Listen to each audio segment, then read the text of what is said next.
d'un esprit, d'une âme et d'un corps, dont la Bible nous dit ton être tout entier dans pas courage.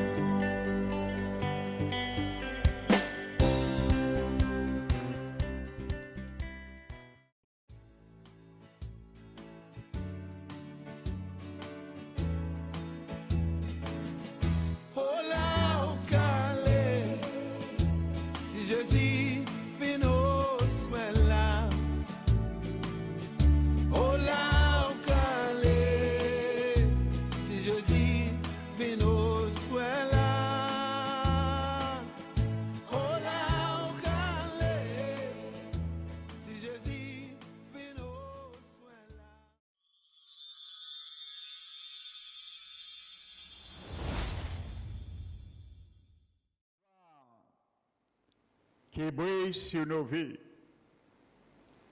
Nous t'élevons, nous t'exaltons, Seigneur, car c'est là notre vie est en sécurité certaine. Celui dont sa vie est cachée en Christ. Merci encore ce matin de nous garder dans cet enclos. Merci Éternel, car le plus grand miracle, premièrement, nous avons connu dans notre vie,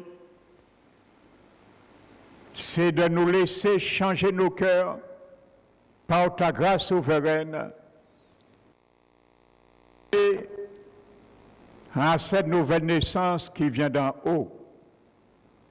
Merci, Esprit Dieu vivant, pour ton attachement divin que tu as mis dans nos cœurs, de façon à déverrouiller la porte et te laisser rentrer et amener notre Seigneur Jésus vie dans notre cœur. Nous t'élevons, te magnifions, car c'est toi qui es avec nous chaque dimanche dans ce lieu. Particulièrement, c'est pour cela que nous nous appuyons sur toi, sur la révélation de ta parole, car c'est la révélation de ta parole qui éclaire. Continue à nous éclairer, Seigneur, éclairer notre entendement, nos yeux spirituels de nos cœurs, afin que ton esprit soit plus que jamais réceptif à ta voix, ô que tu vis en nous. Merci encore. Je m'appuie sur toi et je remercie pour cette onction que tu mets encore sur moi afin qu'elle repose. Merci Père, nous t'élevons à cause de Jésus et en son nom. Amen. Alléluia.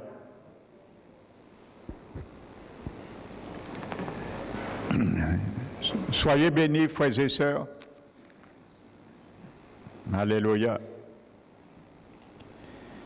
Donc, je vous bénis fraternellement dans le nom du Seigneur. Amen. Donc, s'il y a des visiteurs ce matin parmi nous, sentez-vous à l'aise. Amen, car le Seigneur t'a conduit pour te parler. Dimanche dernier, j'ai terminé par une image qui se trouve dans le livre des Juges et le chapitre 6. Et nous avons vu comment le diable est irrité contre celui qui meurt à lui-même ou qui crucifie la chair, ceux qui n'aiment pas. Amen. Car nous avons vu à l'instar de Samson, il a demandé grâce au Seigneur afin de venger ses deux yeux, car il était aveugle. Et le Seigneur lui a accordé cette grâce. Et par cette force surnaturelle, il a ébranlé les deux colonnes. Certes, il est mort, mais tous ceux et celles qui étaient au-dessus de lui sont morts aussi. Le dénombrement, la Bible nous dit, était 3000 personnes. Donc le diable sait, je disais, et spirituellement, que quand tu meurs à toi-même, tu crucifies la chair, tu meurs, mais regarde le dégât que tu fais dans le camp de l'ennemi. Alléluia. Tu déstabilises et tu effondres. Alléluia. Tous ceux qu'il a formulés contre nous. Alléluia. Donc c'est pour cela, il ne veut pas que tu meurs à toi-même. Il sait le dégât de ces structures que tu peux apporter à son royaume. Alléluia. Et je disais que la Bible dit que si ceux qui ont crucifié Jésus connaissaient la sagesse infinie de Dieu, ils ne l'auraient pas crucifié. Jésus, le Seigneur de gloire. Si Satan savait cela, il aurait même mis des gardes pour protéger Jésus, s'il le savait. Le dégât que Jésus a fait dans son royaume en mourant. Alléluia. Et c'est pour cela, mon frère, ma soeur, méfie-toi, que je me méfie. Le diable va mettre des acolytes à nos côtés pour nous protéger, nous empêcher de tuer la chair, de faire mourir la chair. C'est pour ça qu'il met des conceptions. Alléluia. Il met des raisonnements comme des gardes pour nous empêcher de tuer la chair et effondrer tout son édifice sur nos vies. Alléluia. Surtout, lorsque le Saint-Esprit nous a retirés ou nous retire temporairement, car ça arrive à tous, dans un aveuglement spirituel. Car il y a des points doctrinaux, il y a des points dans nos vies, et il y a des points de nos situations qui sont obscurs, nous ne voyons pas bien. Mais quand le Seigneur nous fait grâce d'ouvrir nos yeux spirituels sur ces domaines, à ce moment, nous pouvons nous venger contre son royaume, comme Samson l'a demandé à l'Éternel. Alléluia. Qu'il soit ainsi pour toi et moi, mon frère, ma soeur. Alléluia. Apprenons à nous venger contre les structures de la chair dans nos vies, contre les structures du diable dans nos vies. Alléluia. Ébranlez-les. Alléluia. Donc je m'étais arrêté à cela. Et n'oubliez pas, on a enterré Samson dans la tombe de son père, qui s'appelle Manoach, et en hébreu veut dire repos, ou mettre dans le repos.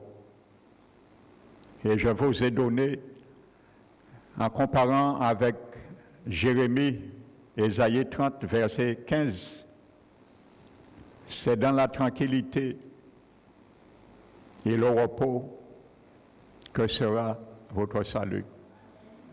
Et je vous dis ce mot qui est traduit en hébreu par repos veut dire le guide de la croix. Amen. Et étymologiquement, le mot grec, c'est le mot naka. C'est composé de deux lettres. La première veut dire le guide et la deuxième lettre, c'est la lettre tav qui veut dire la croix. Donc, c'est le guide de la croix. Amen. Le manuel de la croix. qui fera la tranquillité de notre salut. Si tu n'aimes pas la croix, si j'aime pas la croix, mets une interrogation sur ton salut. C'est ce que dit Ésaïe 35. Alléluia. Donc si j'aime pas la croix, tu n'aimes pas la croix, je le répète, mets un point d'interrogation sur ton salut. Est-ce que tu seras vraiment sauvé un jour? Tu me diras, oui, mais je suis sauvé, pasteur. Parce que le jour où j'ai accepté Jésus, j'ai été sauvé. Oui, moi aussi. Mais est-ce que tu resteras sauvé? Moi, je te pose la question. Tu es sauvé. Mais est-ce que tu resteras sauvé? Alléluia. Tu me diras, oui, pasteur, mais je suis sauvé pour l'éternité. Je te réponds aussi, c'est ton esprit actuellement qui est sauvé. Et ton âme n'est pas encore sauvée. Donc si ton âme n'est pas sauvée, tu perdras le salut qui est dans ton esprit. Parce que Jésus a payé pour ton esprit, pour ton âme et ton corps. Il faut que les trois soient sauvés. Et ce n'est pas l'Esprit Saint qui sauve ton âme, c'est ton esprit régénéré qui sauve ton âme. Alléluia. Est-ce que nous comprenons ces équations bibliques? Alléluia. Ce sont des équations qu'on devrait de plus en plus, dans ces derniers temps, expliquer et enseigner aux chrétiens du Seigneur, aux brebis du Seigneur. Amen. Et ne pas les laisser courir à tort à travers et aller manger du poison dans n'importe quel pâturage. Et dire oui, de toute façon, il n'y a aucune condamnation. Mettez du poison dans la pelouse et lâchez un de vos brebis que vous élevez. Faites l'essai. Si tu as des moutons, mon frère, ma soeur, fais cet essai. Mets un petit peu de poison dans une parcelle et laisse-le bouter un moment. Tu verras s'il meurt ou s'il reste vivant. Donc, si tu manges du poison, mon frère, ma soeur, la Bible dit tu mourras. Parce que c'est du poison. Et il existe du poison aujourd'hui dans les églises et qui tue et détruit beaucoup de brebis du Seigneur. Alléluia. Donc, c'est une réalité. Donc, ne va pas faire cela hein, si tu as des brebis. Amen. Ne va pas faire ce texte, dit pasteur Emmanuel a dit, alléluia, comprenez bien, je parle spirituellement. Amen. Alléluia. Donc nous allons continuer, frères et sœurs. Nous parlions de cribler.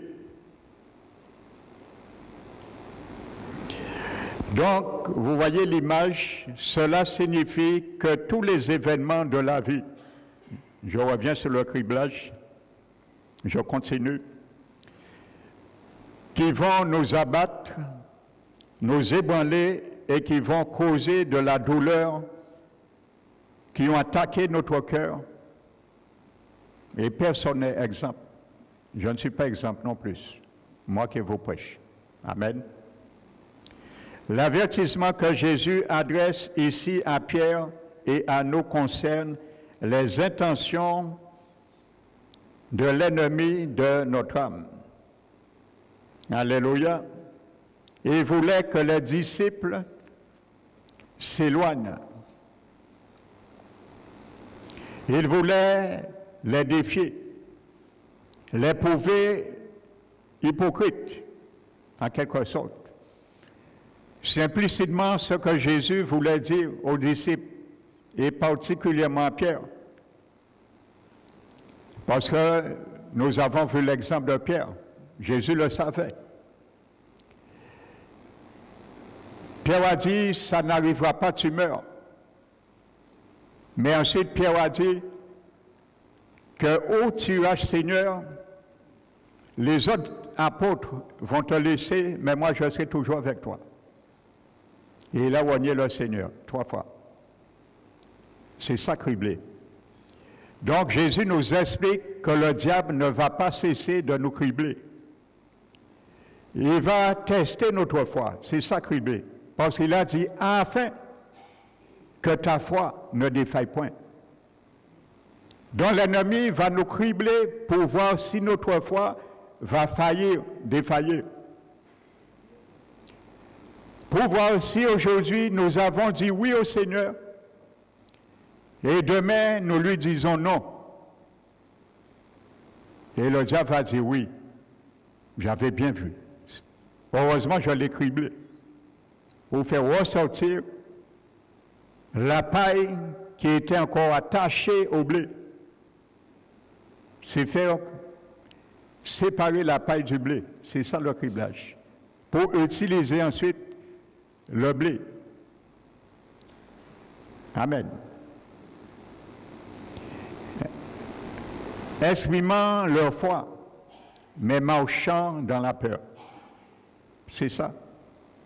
Alléluia.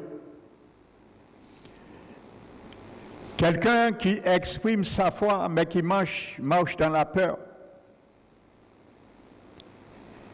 afin qu'on ne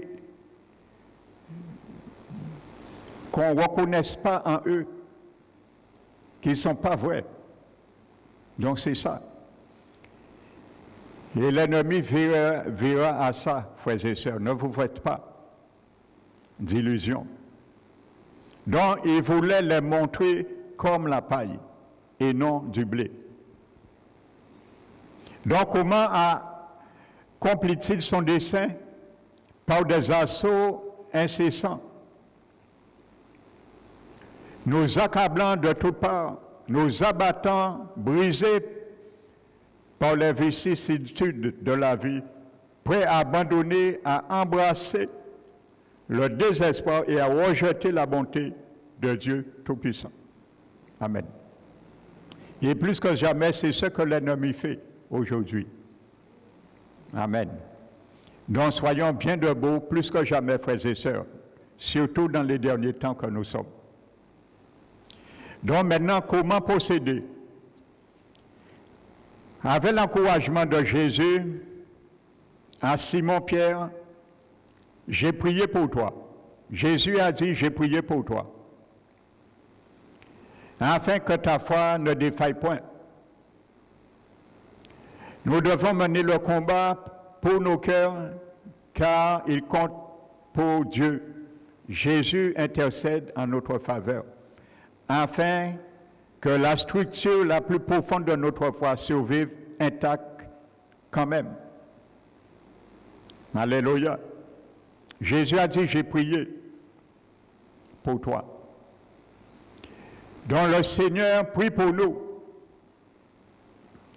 Amen. Mais c'est pour que notre foi ne défaille point.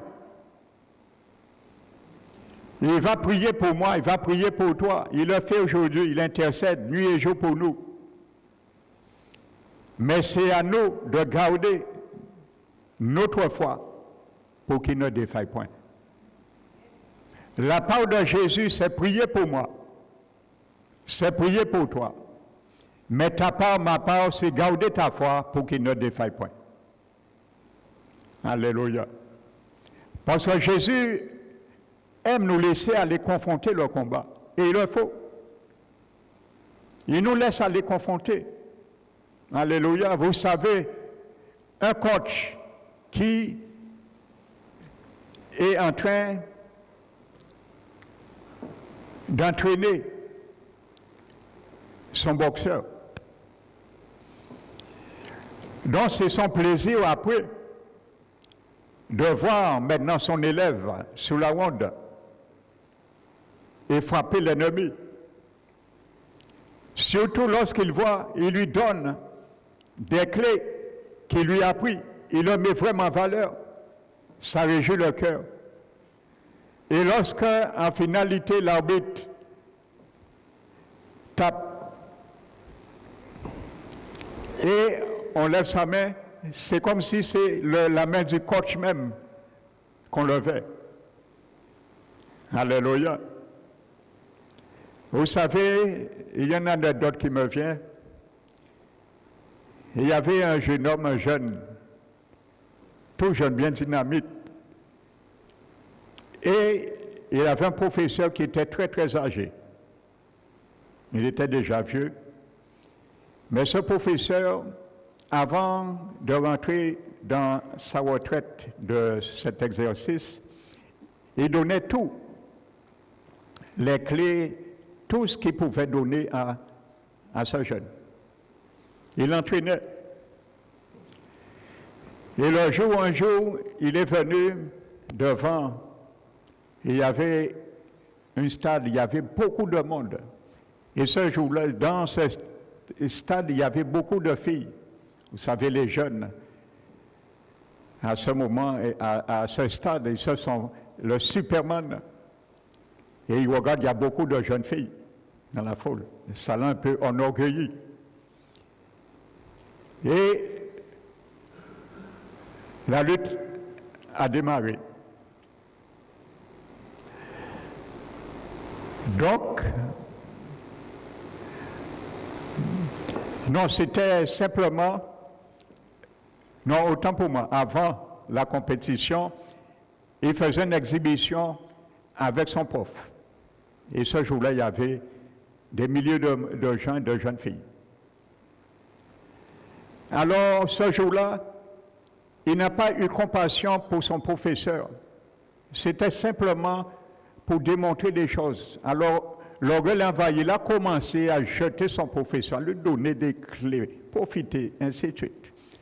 Et lorsqu'on était presque arrivé, en dernière finale, le professeur était à terre. Lorsque l'arbitre est venu pour frapper la dernière fois et lever son bras, le prof l'a donné une clé, il l'a cloué à terre. Et il est resté cloué, il ne pouvait pas bouger. Et on applaudit le prof. Le prof a gagné. Alors le jeune dans les coulisses, il était furieux. Il dit à son prof, mais tu m'as tout donné, tu m'as dit qu'il ne me manquait rien, et cette clé-là, pourquoi tu ne me l'as pas donnée? Le prof lui dit, cette clé, je l'ai réservée. Ça s'appelle la clé de l'ingratitude. C'est pour ça que je ne te l'ai pas donnée. Donc c'était la dernière clé, il lui a donné après, mais c'était la clé de l'ingratitude. Donc voyez, le diable, le Seigneur, je disais, il aime nous laisser confronter. Lui, il prie pour nous, mais il laisse notre foi confronter. Alléluia. Car il a les dernières clés pour nous, pour donner à l'ennemi. Alléluia. Donc le Seigneur prie pour nous pour que notre foi ne défaille point. Alléluia.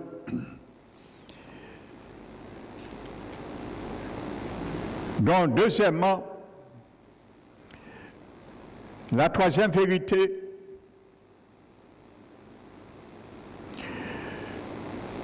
qui change la vie, dans Luc se trouve dans le dernier segment du verset 32. Il dit, Simon, quand tu seras affermi, quand tu reviendras, quand tu seras fortifié, affermi tes frères. Alléluia. Comment guérissons-nous après avoir été tamisés en nous investissant dans la vie des autres et en utilisant ce que nous avons appris de nos épreuves pour les encourager? Alléluia. Donc, mon frère, ma soeur, quand la Bible nous dit nous devons cultiver le blé, c'est ce que nous avons surmonté, les expériences que nous avons acquises par certaines preuves, c'est pour servir au bien des autres. Et il dit, quand tu seras revenu, affermis tes frères. Alléluia. Dans l'épreuve, mon frère, ma soeur, n'est pas un échec pour toi et moi.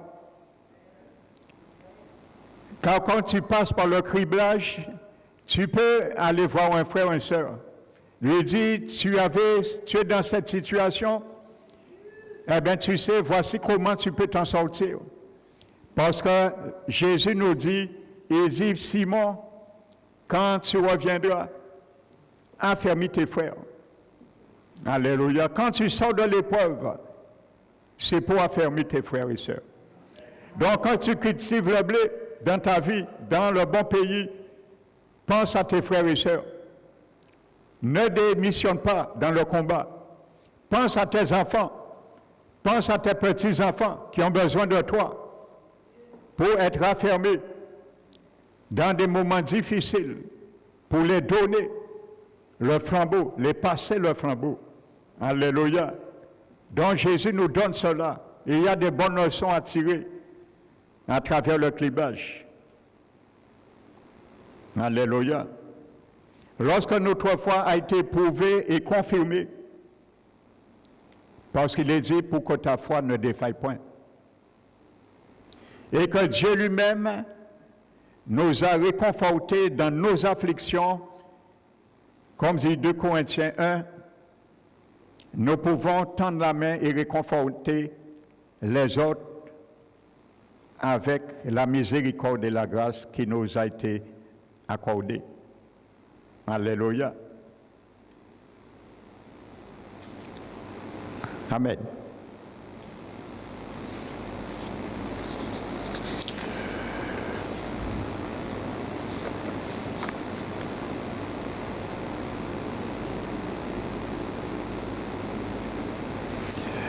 Que le nom du Seigneur soit béni.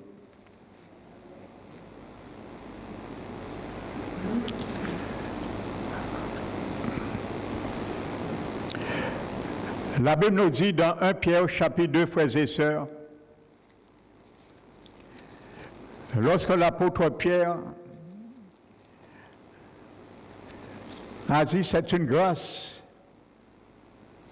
de supporter par motif de conscience envers Dieu les afflictions lorsque nous souffrons injustement, et ainsi de suite.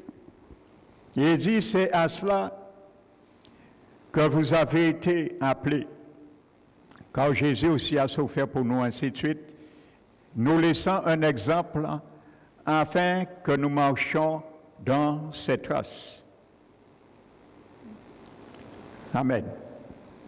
Que nous marchions dans ses traces.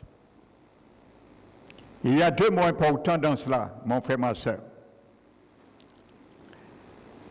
Alléluia. C'est le mot exemple. Dans le grec, c'est le mot ogrammos.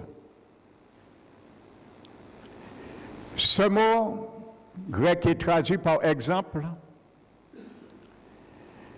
se réfère, l'apôtre Pierre, par l'inspiration du Saint-Esprit, se réfère à un original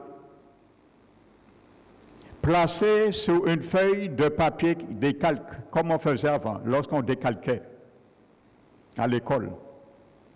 On prenait l'original et on mettait un papier décalque et on refaisait le dessin. Amen. Donc c'est ce mot grec qui est traduit là. Pour y être reproduit. Donc tous les enfants du Seigneur qui appartiennent à écrire en copiant des lettres modernes, nous devons suivre l'exemple de Jésus nous a laissé. Mon frère, ma soeur, comprenons ça très au sérieux. La Bible n'est pas un livre romantique, historique seulement. La Bible nous montre clairement le mot exemple. Alléluia. Jésus est l'original et nous nous calquons sur lui. Lorsque nous décalquons un dessin avant, c'était exactement le même dessin, oui ou non? À moins qu'il y a certains qui étaient des mauvais copieurs.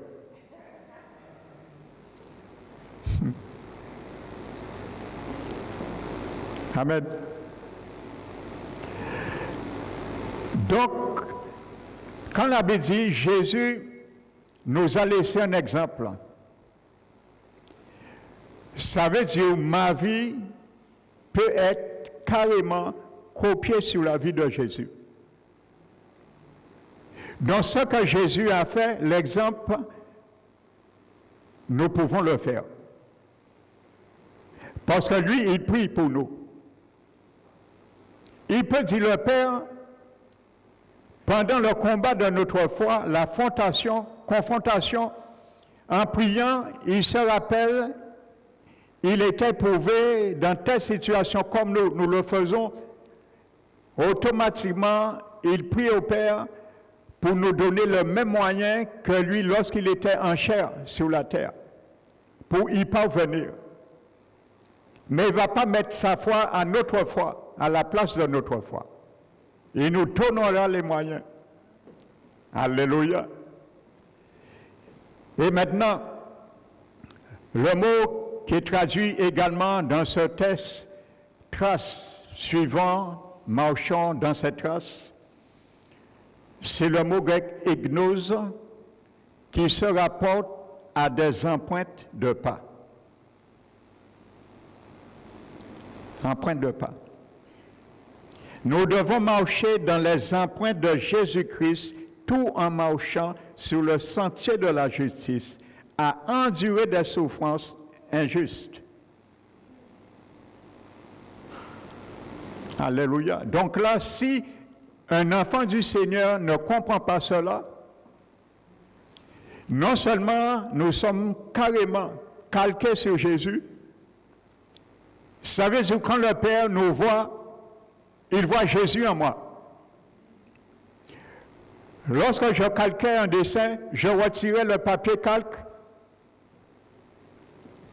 C'était la même chose qu'on voyait. Donc le Seigneur nous calque sur Jésus, ça veut dire que le Père doit voir Jésus en moi. Dans une situation, mon frère, ma soeur, le Père doit voir Jésus en toi. Ou il te voit comme Jésus. Visez ça. Parce que tu es calqué de l'original. C'est ça ce mot grec veut dire. Il y a l'original. Si demain, on te dit, mais pourquoi tu es toujours content comme ça? Ou qu'a dit, c'est que, où sont copies des originales là? L'original, c'est Jésus. Comme original là, toujours content. Alors vous aussi, il faut toujours content. Alléluia. Si on te dit, mes collègues de travail, mais beaucoup moins, ou pas, j'ai qu'à gérer. En prochain temps, vous gérez. 10 ans d'entreprise, en prochain temps, monsieur gérer. Tu leur réponds, mais c'est normal. On copie, on photocopie des originales en main. Jésus-Christ. La Bible dit, lui de sa bouche n'a pas connu de faute. Injurié,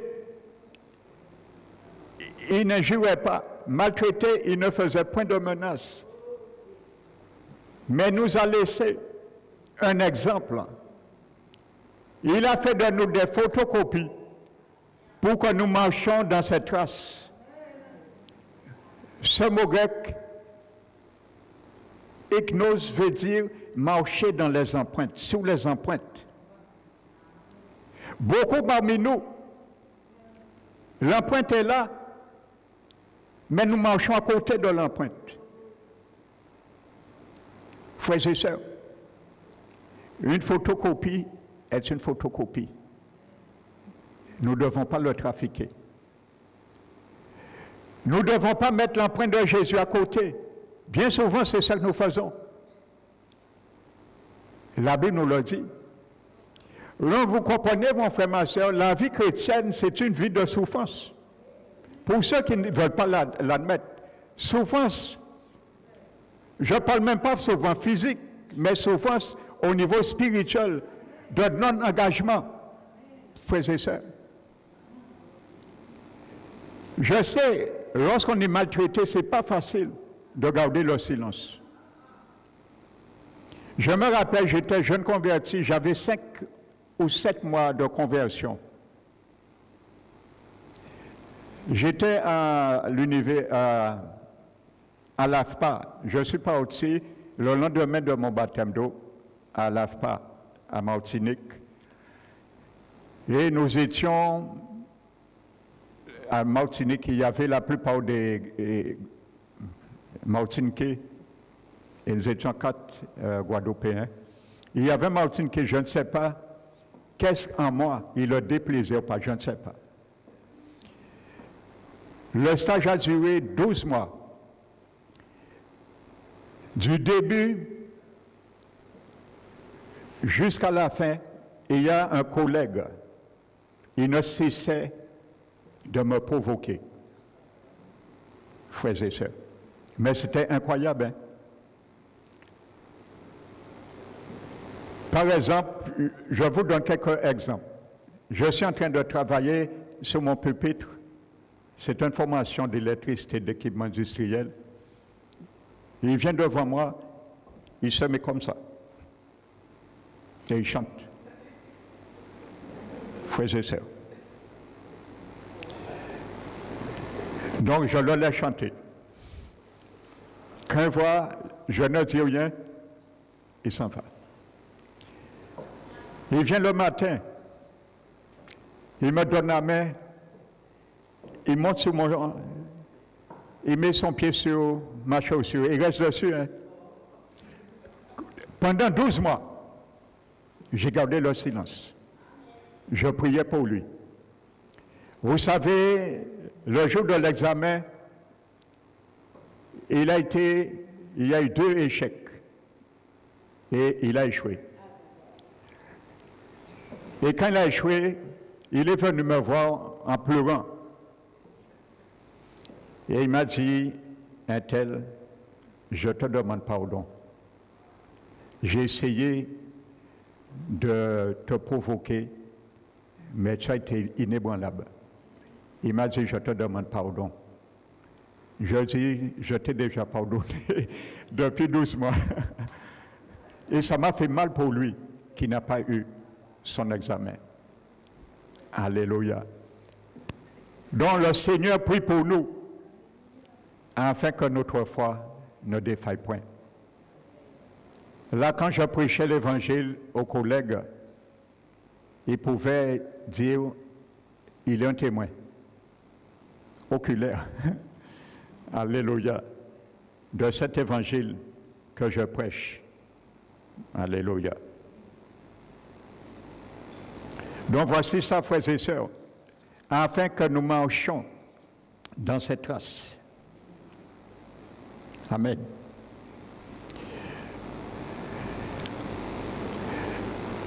Donc c'est pour cela, le criblage, nous l'avons vu, Satan, mais Jésus aussi. Il a dit lui-même, nous l'avons vu dans Luc. Jésus lui-même dit qu'il est en train de cribler le blé. Il prend le vent à la main et ainsi de suite. Je l'ai expliqué, nous l'avons vu dimanche dernier. Pour bien comprendre ce que je t'explique, regarde ce que Paul dit à Timothée dans 1 Timothée 4 et chapitre verset 7. Amen. Vous savez, je donne ces messages, j'insiste sur certains faits, contextes, des mots grecs surtout. C'est pour que nous ne puissions pas, frères et sœurs, entre autres, minimiser le plan de l'ennemi à notre égard. Parce que vous savez, le diable nous épie à la loupe pour avoir le dessus sur nous. Surtout lorsqu'il n'arrive pas à arriver à ses fins envers certains chrétiens. Il ne sait pas quoi faire. Amen. Regardez Timothée 4, verset 7.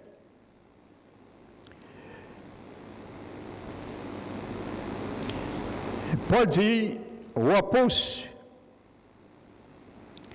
les contes profanes et absurdes, ainsi de suite.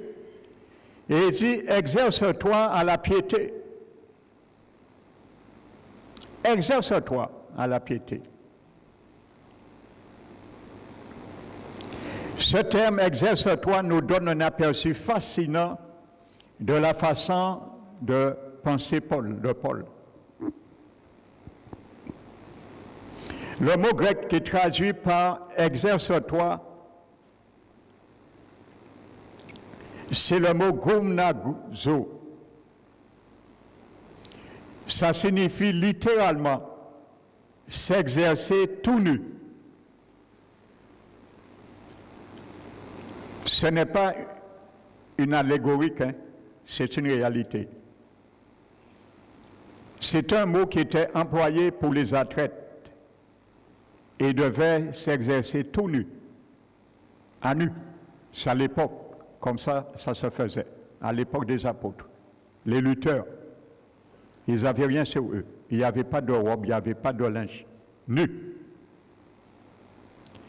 Donc, Paul classe Timothée et nous classe au rang d'un athlète. Amen. Parce qu'à l'époque que Paul s'inspire sur ces choses, sur ces termes, il y a un grand gymnaste qui existe à l'époque. Et ce gymnaste s'appelle le palastra, en grec. Et palastra, en grec, veut dire lieu du conflit. Conflit. Et qui a la racine du mot grec pal, qui veut dire combat. Quand Paul dit nous n'avons pas à combattre, la racine pal, qui vient de palastra, c'était un gymnase, un complexe où les sportifs professionnels se confrontaient et s'entraînaient. Donc Paul puise son vocabulaire inspiré du Saint-Esprit dans ce grand palastra qui existait et les apôtres connaissaient. Donc quand Paul dit tu dois te dénuer, t'exercer à nu, Timothée savait ce que Paul disait. Parce que Timothée était grec. Timothée n'était pas juif. Sa mère était juive, mais son père était grec. Donc Timothée savait ce mot grec, kumnazo, s'exercer tout nu. Paul lui dit, ça veut dire également pratiquer un exercice dénudé. Donc voyez, il y avait trois grands type d'exercice à l'époque, c'était la boxe, le catch et la lutte gréco-romaine. Ces trois exercices exigeaient qu'on les fasse dénudés. Amen. Vous savez pourquoi? C'était pour ne pas donner avantage ni emprise à notre adversaire, pour nous tenir, comme aujourd'hui. Et en plus, ils étaient huilés. Alors, ce n'était pas facile à mettre à terre à l'époque l'adversaire. Donc, le Seigneur nous demande d'être à nu devant le diable. Parce que si nous revêtons quelque chose que Dieu nous a demandé de nous dominer, il risque de nous jeter. Donc, Paul dit à Timothée, exerce-toi de la piété, ça veut dire tout nu. Montre qu'est-ce que tu es. Vous savez, piété. Alléluia. C'est une vie sans compromission. Amen. Donc, il dit à Timothée de te dénuder de façon qu'on puisse voir ce que tu parles comme piété est vrai et que personne ne puisse essayer de t'accuser, comme il a dit, ta jeunesse, ainsi de suite. Authentique. Sois vrai. Alléluia. Il y a certains qui ont peur de prêcher certaines choses. de peur de choquer les brebis. C'est ça. Il faut t'exercer à nu. Frères et sœurs. Alléluia. J'en ai déjà porté. Ça a choqué, mais ça m'a permis de laver ma main. Vous savez de quoi je parle, je ne vais pas revenir. Parce que j'ai pris sur mon compte. Après. Amen. Qu'est-ce que cela signifie? Cela nous semble totalement ridicule et insensé si nous ne connaissons pas. Si moi je ne t'explique pas cela, en lisant cela, ça risque d'être insensé et ridicule. Paul demande à exercer tout nu. Donc il faut savoir quelque chose. Je reviens sur toi tout à l'heure, frères et sœurs. Et nous allons voir encore des vêtements que le Seigneur nous demande à retirer qui sont encore sur nous. Tu seras peut-être étonné. Mais il n'est jamais trop tard. Tant tu as le souffle de vie, tant j'ai le souffle de vie, exerçons-nous à ôter ces vêtements et les mettons-le au rebut. Mais Timothée connaissait parfaitement la signification de ce mot quand il était grec, comme je le disais. Ce mot gymnazo était utilisé uniquement pour désigner un athlète professionnel. Ce n'était pas un mot religieux. Dans le grec, à l'époque, quand quelqu'un parlait de gymnazo, on savait qu'il s'agissait uniquement, cette personne était un athlète professionnel. Parce que ce mot grec était utilisé nulle part ailleurs, pour quoi que ce soit d'autre. Uniquement pour un athlète professionnel. Donc, mon frère, ma soeur, qu'est-ce que ça veut dire pour toi et moi? Réponds-moi. Qu'est-ce que ça veut dire? C'est facile, je vous ai déjà donné la réponse. Tu es un athlète professionnel pour le Seigneur. Parce que Paul, je le répète, a utilisé un terme dans le grec. Ce mot est utilisé uniquement pour un athlète professionnel. Donc, si c'est utilisé pour un chrétien, ça veut dire que tu es un athlète, je suis un athlète professionnel. Donc, tu as les arts pour mettre à terre l'ennemi. Alléluia. Ça ne se fait pas, bien sûr, dans le complexe Palastra, mais ça se fait à l'Église, qui est le grenier du Christ. C'est là qu'il récupère les grains, le blé. N'oublie pas que tu es un blé, et je suis un blé.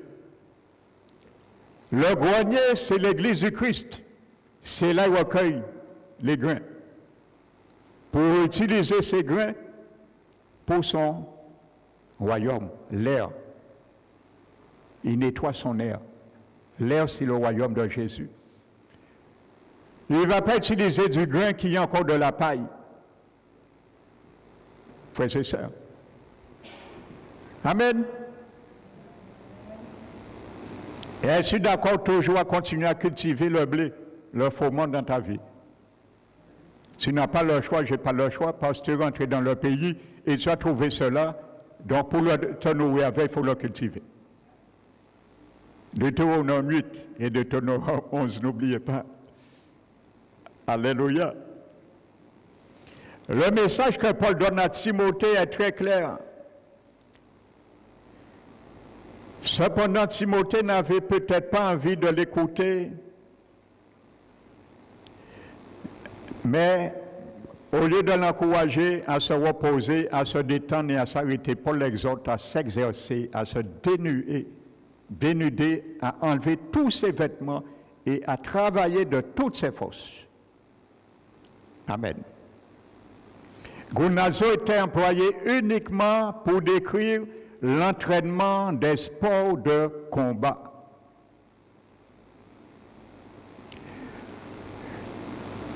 Ne dites pas ce que je n'ai pas dit. Parce que je connais, il y a beaucoup de pasteurs, enfin pas beaucoup quand même, mais beaucoup de chrétiens, certains pasteurs qui ont même pratiqué les arts martiaux à travers ces tests. Amen.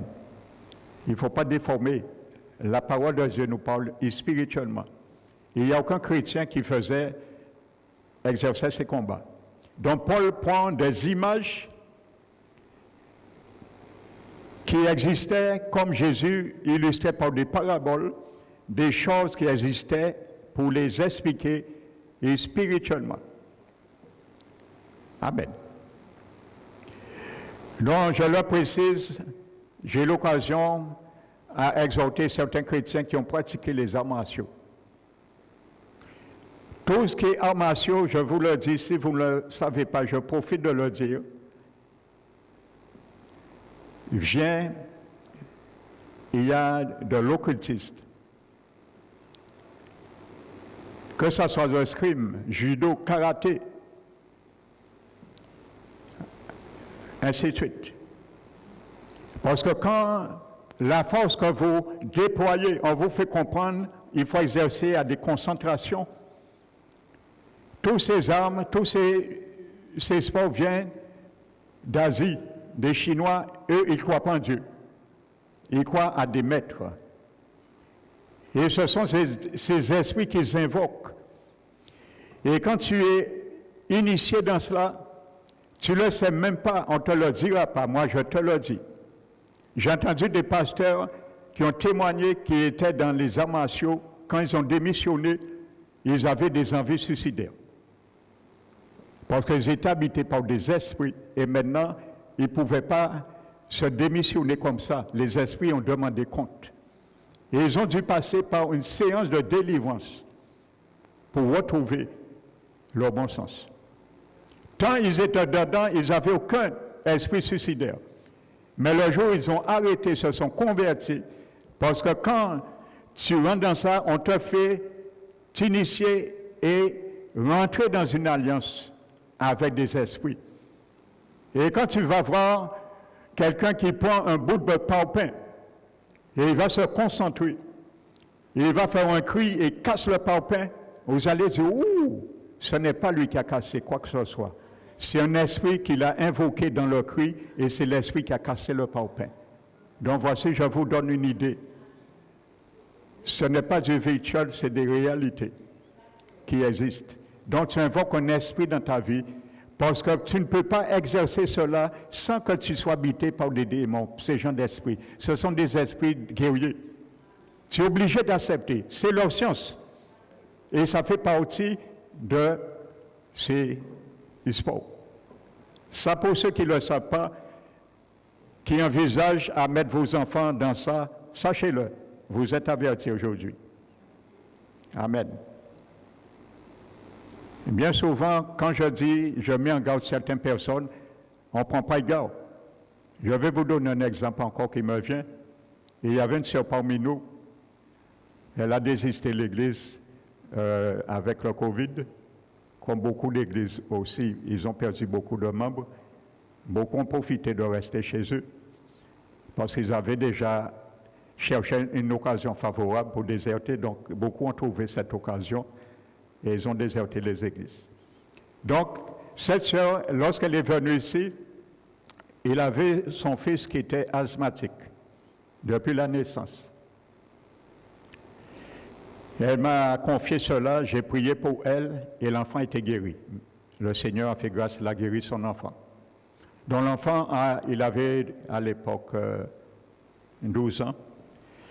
L'enfant ne prenait plus de médicaments depuis 3 mois. Il était guéri. Plus de crise d'asthme, plus de médicaments. Il a été consulté, le médecin, son médecin traitant, le médecin lui a dit « Non, il ne faut pas arrêter le médicament ». Donc, le médecin a prescrit à l'enfant une ordonnance encore plus forte. Bon Dieu guérit, mais docteur là, il y a une ordonnance plus forte encore. Et la mère m'a appelé. Je crois 1 mois après, il me dit que les crises sont retournées, ainsi de suite. Alors, je suis allé chez la mère, j'ai parlé avec elle et avec l'enfant. J'ai dit à la mère, laisse-moi voir la notice, s'il te plaît. Vous savez, J'ai lu la notice, vous n'allez pas croire à vos yeux ce qui était marqué. La notice était marquée, le docteur a prescrit l'enfant un traitement pour les crises d'asthme. Et c'est marqué, ça provoque des crises d'asthme. J'ai dit, mais ma soeur, voici la réalité. Et j'ai dit à la soeur, ma soeur, ça fait une semaine, j'ai prêché à l'église, tu étais là, et je prêchais sur les dangers de prendre des médicaments sans lire les notices. J'ai dit, lisez toute la notice avant de prendre quoi que ce soit, de A à Z, parce qu'il y a des effets indésirables. Elle m'a dit, pasteur, j'ai demandé pardon à Dieu. Et effectivement, tu l'as dit, mais je n'ai pas fait cela. J'ai dit, si tu l'avais fait, ça ne serait pas arrivé. Vous voyez? Et l'enfant, quand il a vu ça, il a dit à sa maman, je ne prends plus ce médicament.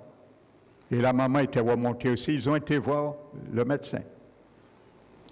Et quand ils sont allés voir le médecin, l'enfant dit au médecin, docteur, je ne prends plus ce médicament. Le médecin lui a dit, pourquoi? Regardez le toupet, frères et sœurs. Vous savez, il y a du business, je vous dis, ne vous fiez pas à tout docteur, tout médicament. Hein. Parce que bien souvent, c'est du business que les gens cherchent à faire. C'est tout, hein? Le docteur demandait à l'enfant, pourquoi? Et il a dit, parce que ça provoque des crises d'asthme. Devinez qu'est-ce que le médecin a dit à l'enfant? Tu n'avais qu'à ne pas lire la notice. Un docteur. Mettez-vous à la place de quelqu'un qui est colérique et qui était le papa, par exemple, de cet enfant, était présent. Et il entend le docteur dire à son enfant, tu n'avais qu'à ne pas lire la notice, frères et sœurs. Imaginez comment ça serait découlé. Peut-être la police est venue tirer pour le cabinet là et me note. Vous imaginez? Un docteur qui dit ça. Or, la médecine vous dit, avant de prendre quoi que ce soit, lisez l'ordonnance, frères et sœurs. Donc faites attention, frères et sœurs. Prenez les recommandations qui sont salutaires. Donc je disais, l'entraînement, je ferme la parenthèse. Je n'avais pas prévu de cela. J'ai profité d'insérer cela.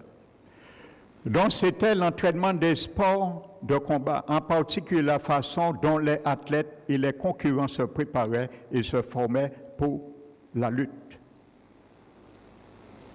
Donc tu comprends maintenant, mon frère, ma soeur,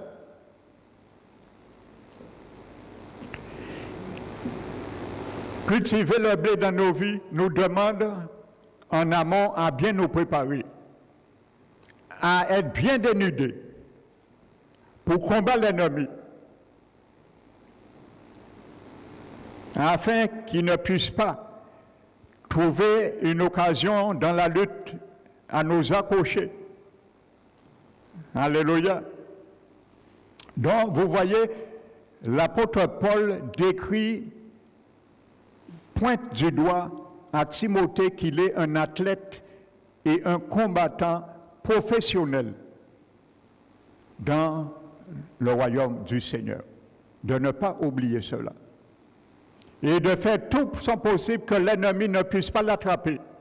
Et spirituellement, c'est ce que Paul décrit à Timothée. Mais lui dit pas, va t'inscrire au complexe Palastra.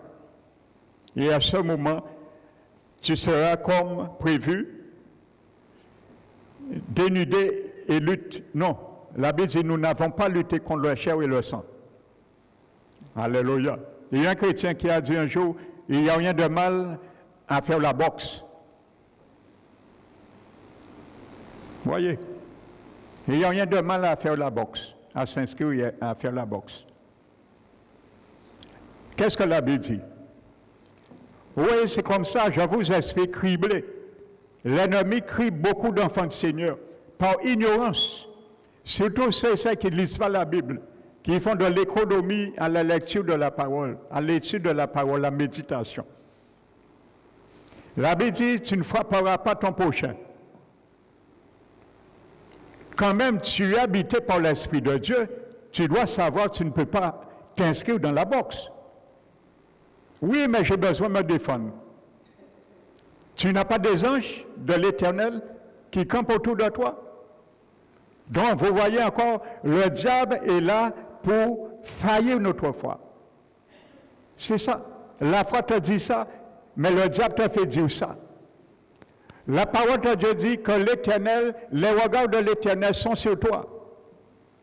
Du début jusqu'à la fin de l'année, les anges de l'Éternel campent autour de ceux qui le craignent, à moins que nous ne le craignions pas. Je comprends, là, on a besoin de se protéger. D'accord. Va faire ta boxe. Si tu ne crains pas l'Éternel, je comprends. Mais ne dis pas c'est le pasteur Emmanuel qui t'a dit tu peux t'inscrire à aller faire la boxe. Frères et sœurs. Et on le comprend. La Bible dit ne frappe pas ton prochain. Jésus a dit si on te frappe par la bouche, la joue droite, donne la gauche. Tu vas frapper ton prochain. Ce n'est pas un sport que tu dois faire. Il y a des chrétiens qui disent oui, il n'y a rien de mal à ça. Allez faire la boxe. Non, frères et sœurs. Alléluia. En plus, j'ai vu de mes yeux un jour, j'étais enfant, j'étais petit. Ça ne m'a pas traumatisé. Parce que ça m'a un peu réjoui, si je peux dire, mais ça m'a fait mal pour un professeur. J'étais en CM2. Et à l'époque, vous savez, on permettait qu'on tapait les enfants. Et il y avait de l'abus. L'abus, moi j'ai pris des coups à l'école. Des coups de règle sur le doigt, règle en fer. Quand j'étais avant le cours moyen, eh bien, j'ai vu, on avait un professeur, quand tu faisais du bruit, il te mettait debout près de le tableau avec une bouteille. Une bouteille, les bouteilles en verre, pas en plastique, parce que les bouteilles en plastique n'existaient pas encore à l'époque. Bouteille en fer, et te faisait tenir avec tes dents.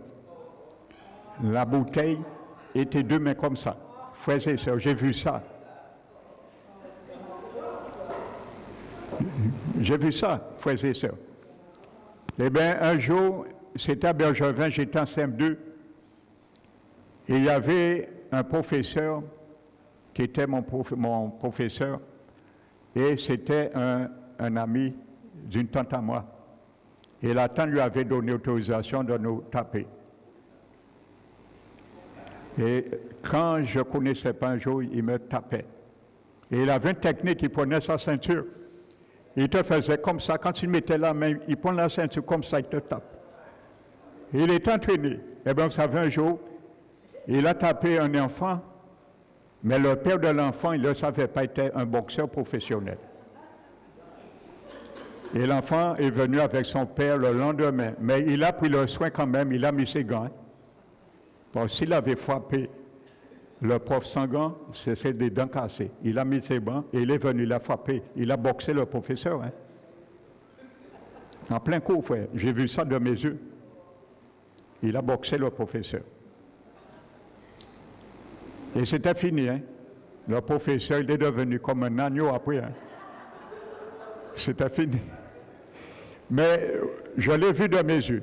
Alors qu'un enfant du Seigneur dit qu'il peut faire la boxe, je te dis non. Tu attristes le Saint-Esprit. Amen. Boxe, spirituellement, le diable, oui. Parce que la Bible a dit les armes avec lesquelles tu boxes le diable, elles sont puissantes par la vertu de Dieu. Mais ça, ce n'est pas pour boxer la chair et le sang. L'homme comme toi. Alléluia. Donc, à quoi correspond, nous, maintenant, comme Timothée, de se dévêtir? Vous allez dire, oui, mais qu'est-ce que Paul voulait dire? Eh bien, nous allons voir certains vêtements que Paul parle que nous devons nous dévêtir. Amen. Prenons l'épître Pierre, 1 Pierre 2.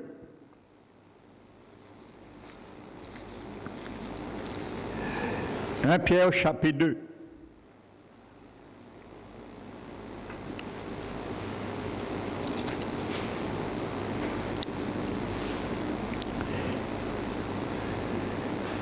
Rejetons donc toute méchanceté et toute ruse, la dissimulation, l'envie, la médisance. Recevons, désirons comme des enfants nouveau-nés le lait spirituel et pur, afin que par lui vous croissiez pour le salut, si vous avez goûté que le Seigneur est bon. Alléluia. Donc, voyez, ça, c'est des vieux vêtements. Il faut les rejeter. Amen. La dissimulation. Vous savez qu'est-ce que la dissimulation dans ce mot grec? Le mot grec est traduit par dissimulation, veut dire littéralement faire la comédie. Montrer comme quelqu'un qui fait une scène de théâtre, de comédie. Vous savez, lorsqu'on fait une comédie, on choisit quelqu'un pour faire représenter un personnage, mais la personne elle-même n'est pas le personnage. Donc, il représente le personnage. C'est ça, dissimulation, dans le grec, le mot qui est traduit. Dieu nous dit que si nous sommes enfants du Seigneur, de rester enfants du Seigneur. De ne pas faire ce que nous ne sommes pas. Nous ne devons pas être un comédien. C'est ça que ça veut dire ce mot. Nous devons rejeter cela. Amen. Comme je le disais, le jour que Jéroboam a envoyé son épouse, sa femme, devant le prophète Akija, pour son fils qui était mourant, elle s'est déguisée pour qu'on ne puisse pas reconnaître qu'elle est la femme du roi Jéroboam. Mais le Seigneur avait avisé le prophète qui était aveugle. Et quand il a entendu les pas de la femme, la première chose qu'il a dit, « Femme de Jéroboam, pourquoi te fais-tu passer pour quelqu'un d'autre? » C'est ça, ce mot grec décrit. Frères et sœurs, la dissimulation. Il y a beaucoup de choses qui sont dissimulées dans nos cœurs et on ne le voit pas. Et on fait une apparence qui est fausse. Et j'aime prendre cet exemple. C'est ça qu'on trouve le plus maintenant dans l'Église du Seigneur. L'amertume, la haine. C'est ça maintenant qui fait dégâts dans les églises. Et qui fait le diable s'infiltrer de plus en plus dans les églises. On hait quelqu'un. Mais on fait toujours bonne apparence. C'est ça, frères et sœurs, la dissimulation. Se faire passer comme un comédien. Donc, on est haineux à l'intérieur, mais à l'extérieur, on est joyeux. Donc, c'est ça, la comédie. Alléluia. On prend la posture d'un personnage qu'on n'est pas. Donc, l'apôtre Pierre est catégorique. Il parle aux chrétiens et de nouveau. Il ne parle pas aux païens. Alléluia. Pasteur, tu es trop sévère, mais non, nous sommes nés de nouveau. Ça n'existe pas dans l'Église. Mais s'il existe, c'est marqué. Si c'est marqué, c'est pour nous. Ça existe. Et je suis certain, certains peut-être parmi nous, il faut le dire, sont dans le cas. Ne lève pas la main. Non. Si tu es dans le cas, quand tu rentres chez toi, mets-toi à genoux. Ferme ta chambre de ton cœur. Prie le Seigneur. Dis, Seigneur, ça me détruit. Retire mon âme de sa prison, afin que je loue ton nom, comme David l'a dit. Retire mon âme de sa prison. ton âme peut être dans une prison. Et si tu es dans une prison, tu es limité. Je suis limité. Tu ne peux pas aller plus loin. Tu ne peux pas célébrer l'Éternel. Le roi David l'a dit, je crois que c'est dans le psaume 142 ou 147. Le psaume. L'Éternel retire mon âme de sa prison, pas de la prison, de sa prison. Si je pose une question aujourd'hui, de quelle prison est ton âme aujourd'hui, mon frère, ma soeur? De quelle prison est mon âme aujourd'hui? La prison de la haine? La prison du non-pardon?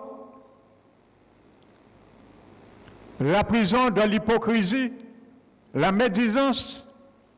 La dissimulation? La méchanceté? Ça, c'est des vieux vêtements. Paul, par la plume du Saint-Esprit, nous demande de retirer, parce que nous devons être à nu. Quand le diable voit ça, il voit des vêtements encore sur nous. Il peut nous attraper dans la lutte. Paul a dit, exerce-toi nu dans la piété. Quand tu es nu, je le disais, Jésus était, la Bible dit, c'est à cause de sa piété, Philippiens. Il a été exaucé. Bien qu'il soit fils de Dieu, il a appris l'obéissance par ce qu'il a souffert. À cause de sa piété, il a été exaucé. Qu'est-ce que nous venons de lire? Cette piété qui est en Jésus, qui était incarné, l'homme limité, le blé. Nous avons vu le premier emblème, image du blé, c'est Jésus incarné. Si le blé ne tombe à terre et ne meurt. Nous venons de voir que nous sommes une copie de cette piété. Parce que Paul, la Bible dit que le Seigneur a mis l'original et il nous a calqué. La piété, l'original de la piété, c'est Jésus. Je suis calqué sur cet original. Tu es calqué. Dans cette piété, tu peux l'exercer. Cette piété, je peux l'exercer. Autrement, Dieu ment dans sa parole. Alléluia. Tout ce qui est en Christ est calqué en toi. Amen. La Bible n'a pas dit que Jésus, Pierre n'a pas dit Jésus nous a laissé un exemple. Et 2 points. Sauf ça, sauf piété. Non, tout qui est en Christ. La piété de Christ est en toi, il est en moi. Mais où? Dans mon esprit, dans ton esprit. Il faut amener cette piété dans mon âme pour que mon corps puisse l'exercer extérieurement. C'est comme ça marche. Ce n'est pas le corps, l'âme et l'esprit, c'est l'esprit, l'âme et le corps. Philippiens le dit, Thessaloniciens le dit, que l'esprit, l'âme et le corps. Un chrétien né de nouveau, comme ça fonctionne. Ce n'est pas corps, âme, esprit, c'est esprit, âme et corps. Que l'esprit, l'âme et le corps soient gardés irrépréhensibles au jour de l'avènement du Seigneur. Alléluia. Donc voyez ça. Si je l'ai encore moi, si tu l'as encore en toi, aujourd'hui, fais l'inventaire. Dis, ce sont des vieux vêtements. Je dois être à nu. Autrement, l'ennemi va m'attraper. Dans la simulation, le vêtement de la dissimulation, l'ennemi va m'attraper. Lorsque je viendrai parler à lui, il me dira, il rira. Et il dit non. Tu joues la comédie devant moi, je sais qui tu es. Sors devant moi parce que même si ton chef est en train d'intercéder pour toi, il ne va pas violer sa justice. Alléluia. Amen. Donc, les vieux vêtements. Et le mot, la Bible dit, comment dirais-je? Si vous avez goûté que le Seigneur est bon. Amen. Donc si tu as goûté que le Seigneur est bon, c'est par rapport à ce goût qui te donne le moyen de te débarrasser. Et il dit, approchez-vous donc. Amen. Ce n'est pas avant. Après. Dans là, c'est un participe présent. Proseko menon, ça souligne la nécessité permanente de cette approche. Ça souligne la nécessité permanente de cette approche. Si vous avez goûté que le Seigneur est bon, approchez-vous. Ça veut dire que plus tu vas t'approcher, plus je vais m'approcher, plus je vais me rendre compte de ces vieux vêtements, plus je vais les retirer. C'est un processus de rapprochement. Plus tu te rapproches, je me rapproche, plus ce vieux vêtement sortira en moi et tombera jusqu'à ce que je sois nu. Et quand le Seigneur verra que je suis vraiment nu, il me dira, vas-y maintenant. Tu n'as rien à craindre. Je n'ai même pas besoin de prier pour toi. Vas-y. Alléluia. L'ennemi ne pourra t'atteindre quoi que ce soit. Vas-y. Je t'impile, je te noie, je te baigne dans l'huile. Il ne pourra pas t'attraper. Non seulement tu es nu, mais tu es loin d'huile. Il ne va pas essayer de t'attraper. Ses mains vont lisser. Alléluia. Dans ce terme, je vais m'arrêter ce matin. Là, ce terme rejeté vient du grec, c'est le mot grec apotithimi, dont le sens traditionnel désignait le fait, écoute bien, tu vas bien comprendre maintenant le langage de Paul à Timothée.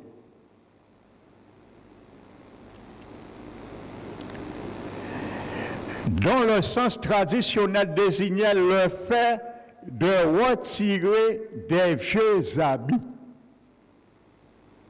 Des vieux habits. Les vieux habits, nous venons de voir, frères et sœurs, la méchanceté, la ruse, la dissimulation, l'envie,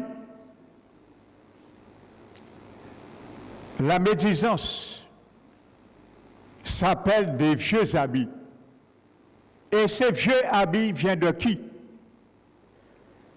Réponds-moi. Du vieil homme. Tu n'entends pas son nom, vieux habit. Mais maintenant, tu dois t'habiller, je dois m'habiller avec quel habit? Amen. Ce n'est pas la seule sommation qui t'a révélé, c'est le Saint-Esprit. Avec des habits nouveaux, parce que maintenant c'est l'homme nouveau. L'homme nouveau ne peut pas se vêtir des habits vieux, des vieils habits. Il ne peut pas beau compter avec le vieil homme. On ne met pas du vin neuf dans une vieille autre. Frères et sœurs. Alléluia. Donc, je dis cela désignait le fait de retirer de vieux habits dont on employait, en employant ce terme, Pierre nous dit littéralement, rejetant donc ces mauvaises attitudes comme des vieux vêtements indésirables. Frères et sœurs, comme des vieux vêtements indésirables, nous devons les rejeter. Amen.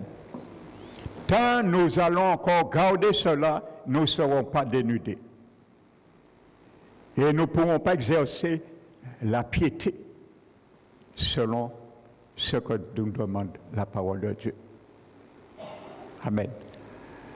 Donc ce matin, c'est ma prière pour moi, c'est ma prière pour toi. Dans le combat de venir à nu. Amen. Il y a beaucoup qui ne peuvent pas confronter l'ennemi, ni son royaume. On comprend. Parce qu'ils ne sont pas dénudés. Bien qu'ils ne connaissent pas, ils n'ont pas la révélation, la connaissance de ce que je viens vous expliquer, mais intuitivement, ils le reconnaissent, ils le ressentent. Leur conscience les rend témoignage. Ils ne sont pas vrais. Donc ils hésitent à confronter. Il y a des chrétiens qui hésitent à nommer le nom du diable dans leur confrontation. Il calcule toutes sortes de choses. Si je dis Satan, il voit tout un panoplie de choses, hein?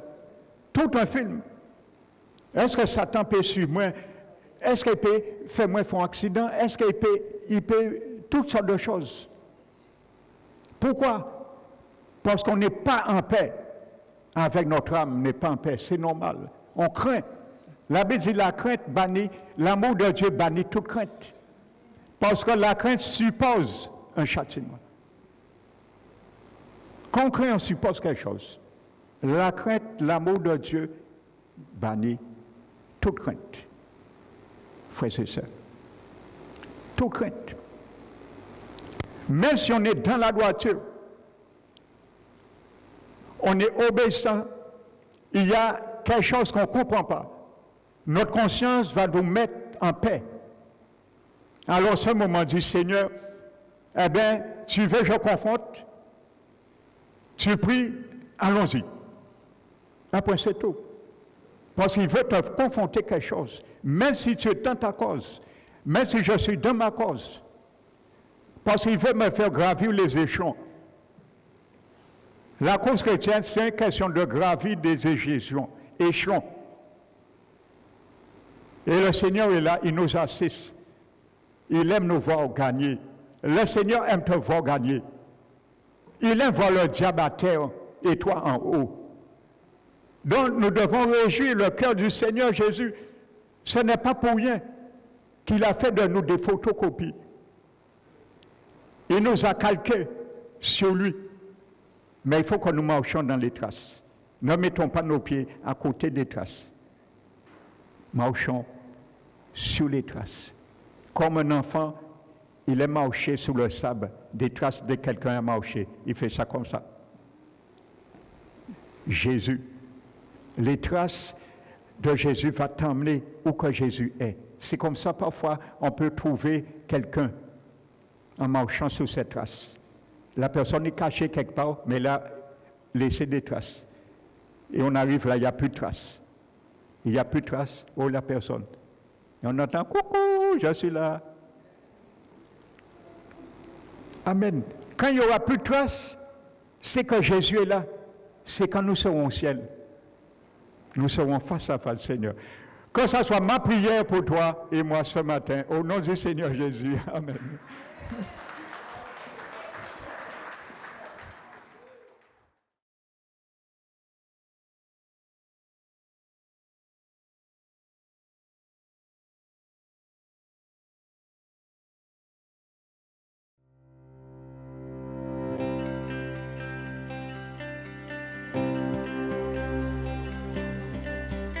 D'un esprit, d'une âme et d'un corps, dont la Bible nous dit ton être tout entier n'ont pas courage.